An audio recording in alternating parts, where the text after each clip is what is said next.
You know what PhD is? Huh? PhD?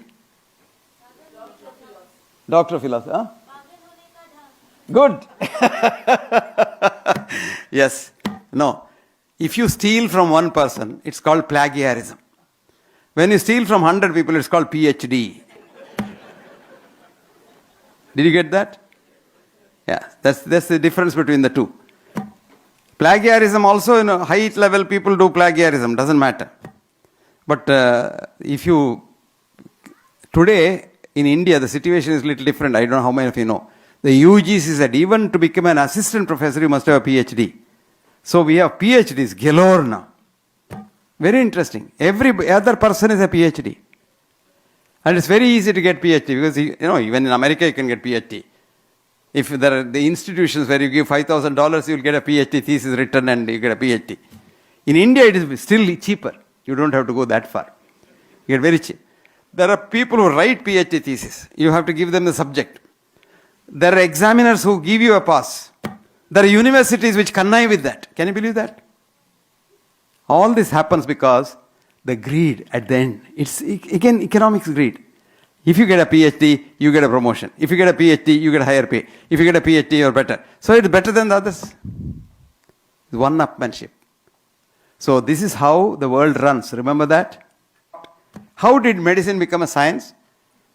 The Western medicine started as mumbo-jumbo, sorcery and witchcraft on the Nile Valley 5,000 years ago. From there it moved. From Nile Valley it moved, it came to Egypt. And in Egypt, then other parts of Egypt had a lot of time. Then it came to Arabia, actually. And in Arabia, there was a great man called Ibn Sina, whom the Westerners call as Avicenna. He's not Avicenna, he's Ibn Sina, I-B-N-S-I-E-N.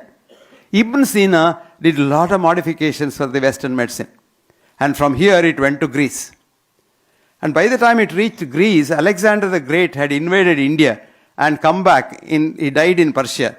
But Alexander's followers came back to Alexandria, a city which he had built for intellectual activity.